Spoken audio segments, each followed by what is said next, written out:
வணக்கம். இது நம்ம தங்கமயில் விலாக் சேனல். இது என்னோட முதல் விலாக் வீடியோ. இந்த வீடியோ உங்களுக்கு பிடிச்சிருந்தா லைக் பண்ணுங்கள், மறக்காமல் சப்ஸ்கிரைப் பண்ணிவிடுங்க. இன்றைய நாள் எனக்கு இப்படி தான் ஸ்டார்ட் ஆச்சு. இவரை தான் இன்றைக்கி ஃபஸ்ட்டு பார்த்தேன். இவர் எப்போ வந்தாருன்னே தெரில. ரொம்ப நேரமாக வழி தேடிட்டு இருக்கார். போயிட்டார். ஜன்னலை திறந்து விட்டதுமே எஸ்கேப் ஆகிட்டார். அடுத்து இவர் தான். இவர் நைட்லேருந்தே இங்கே தான் இருக்கார் போல். தூங்கிட்டாரா இல்லை மயக்கத்தில் இருக்காரான்னு தெரியல.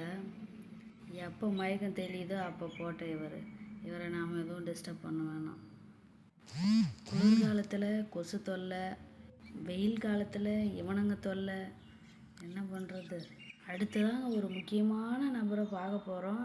அவரை இப்போ நீங்கள் பாருங்களேன். பாருங்கள், என்னது இது. ரொம்ப நேரமாக மல்லாக்கப்படுத்து முயற்சி பண்ணி பார்த்து ஒரு வழியாக நார்மலில் வந்துட்டாருப்பா. கிளம்பிட்டாரு. டாமி நில்லு, எங்கே பாரு. உன்னை மதித்து வீடியோ எடுக்கிறல்ல, ஒரு தேங்க்யூ வாச்சும் சொல்லிட்டு போ. சரி, ஓகே, பாய். அடுத்து என்னோடய பாப்பாவுக்கு ஸ்கூல் லீவுன்றதுனால ஏதாவது ஸ்நாக்ஸ் செஞ்சு கொடுக்கலான்னு சொல்லிட்டு இதை செஞ்சேன். சிமிலி. இதை எப்படி செய்கிறதுன்னு ஷார்ட்டாக சொல்லிடுறேன். இதுக்கு தேவையான பொருட்கள்: கேழ்வரகு மாவு, வெல்லம், நெய், வேர்க்கடலை, ஏலக்காய், எள். ஃபஸ்ட்டு உப்பு கொஞ்சமாக ஆட் பண்ணி மாவு பிசைஞ்சிக்கலாம். தோசைக்கல்லில் எண்ணெய் தடவி, அதாவது ஒரு குக்கிங் ஆயில் தடவிட்டு, கை ஒட்டாமல் இருக்க தண்ணியால் தொட்டு மாவை எடுத்து தோசைக்கல்லில் தட்டி விட்டாலே போதும். அதை எல்லாத்தையும் பிரித்து ஆற விட்டுட்டு அப்புறமா மிக்சியில் போட்டு இப்படி நைஸாக அரைக்க வேணாம்.